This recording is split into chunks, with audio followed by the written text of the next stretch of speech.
तो मंत्र है माता का ऐं ह्रीं क्लीं चामुंडाय विचय माँ शैलपुत्री देव्यै नमः। जो दुष्ट लोग हैं वो लोग सुधर जाएं, जो मने अतताई हैं वो अपने रास्ता को बदलकर माता की शरण में आ जाएं। यही माता का है कि वो माता के शरण में आएंगे तो ही उनका कल्याण होगा। नमस्कार, ST न्यूज़ देख रहे हैं आप और मैं हूं आपके साथ गौरी रानी। 15 अक्टूबर यानी कि आज से नवरात्र शुरू हो चुका है और कलश स्थापन के साथ माँ दुर्गा का आवाहन भी हो चुका है।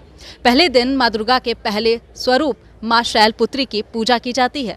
किस विधि विधान के साथ पूजा की जाती है, क्या जाप किस तरीके से जाप किया जाता है, क्या मंत्रोच्चारण किए जाते हैं, तमाम जानकारी हम इस वक्त हमारे पंडित जी से लेंगे और जानने की कोशिश करेंगे कि आज पहला दिन माँ दुर्गा के पहले स्वरूप माता शैलपुत्री की पूजा की जाती है, किस विधि विधान के साथ पूजा की जाती है। जय माता दी।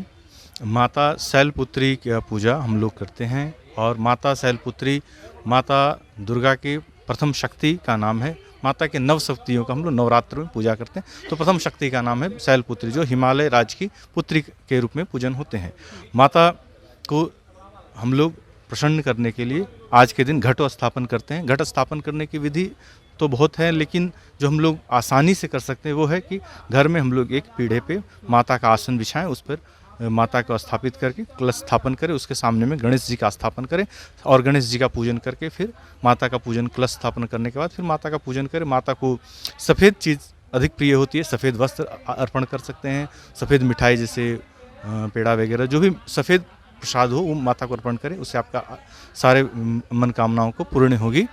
और अगर जैसा कि आपने कहा कि माँ दुर्गा के पहले स्वरूप माता शैलपुत्री की पूजा की जाती है और उनका प्रिय रंग की बात करें तो वो सफ़ेद है, तो सफ़ेद प्रसाद चाहे वो आप मुकुंदाना हो या फिर सफ़ेद पेड़ा हो वो आप चढ़ा सकते हैं। भोग की बात करेंगे तो सफ़ेद भोग, सफ़ेद ही प्रसाद कर सकते हैं। और अगर मंत्र की बात करें, जाप की बात करें तो मंत्र है माता का ऐं ह्रीं क्लीं चामुंडाय विचय माँ शैलपुत्री देव्यै नमः। इन्हीं मंत्र का आप जाप करके माता को आसानी से प्रसन्न कर सकते हैं।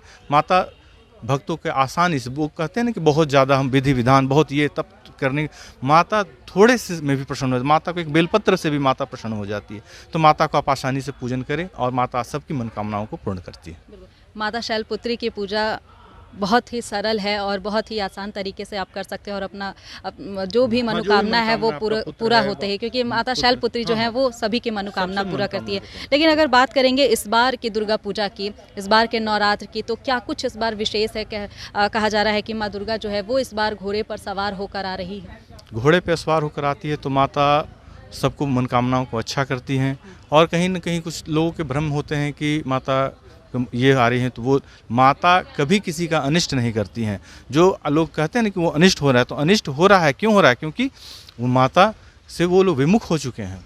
तो माता का दंड स्वरूप है वो, मानकर चलिए माता दंड दे रही हैं। आज आप जैसे परिस्थिति देख रहे हैं कि सभी के साथ अन्याय हो रहा है, वो बच्चा हो, बूढ़ा हो या कन्या हो, जो भी हो, गऊ हो, तो इनको जो आतताई बढ़ गए हैं उसके चलते माताओं को ये विकराल रूप धारण करना पड़ता है। जो कहते हैं कि घोड़े के आ रही हैं तो इसे वही कह रही हूँ तो कि माता जो भी सवारी से आती है तो कहीं ना कहीं वो एक संकेत होता है। तो इस बार का क्या संकेत है? इस बार संकेत है कि जो दुष्ट लोग हैं वो लोग सुधर जाएं, जो मने अतताई हैं वो अपने रास्ता को बदलकर माता की शरण में आ जाएं।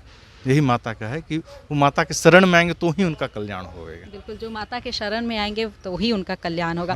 अच्छा पंडित जी, अगर आज की बात करें, जैसे कि आपने बताया कि आज माता शैलपुत्री की पूजा की जाती है, विशेष रंग की बात करें तो सफ़ेद रंग माँ को प्रिय है और बहुत ही सिंपल तरीके से अगर माँ को फूल और बेलपत्र ही चढ़ा दे तो उससे भी वो खुश हो जाती हैं।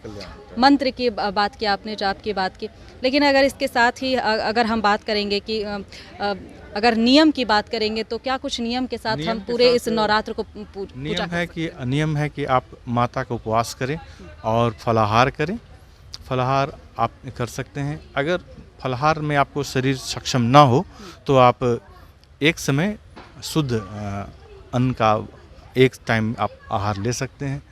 जैसे कहते हैं कि यताहारो, निराहारो, सताहारो, तो जो निराहार रह सकते हैं तो निराहार रह सकते हैं, जो न रह सकते हैं, जिन्हें दवा लेना है या जो पीड़ित हैं कष्ट से, वो एक टाइम अनाज लेकर भी माता का प्रसन्न कर सकते हैं। श्रद्धालु डर से भी नहीं खाते हैं, वो कहीं ना कहीं शरीर से बीमार हैं, बावजूद वो नहीं करते हैं कि माँ नाराज़ हो जाएगी। क्या कुछ कहना चाहेंगे? नहीं, ऐसा कुछ नहीं। माता तो कृपा सब पे करती हैं और यथाशक्ति तथा भक्ति, जैसा आपका शरीर है उसी हिसाब से आप पूजन कीजिए, माता उसमें भी आपको आशीर्वाद देंगी। बिल्कुल, यथाशक्ति यथा भक्ति, जितनी आपको शक्ति है आप उतनी ही भक्ति करें, माता उसमें भी प्रसन्न होंगी और आपकी हर मनोकामनाओं को पूरा करेंगी।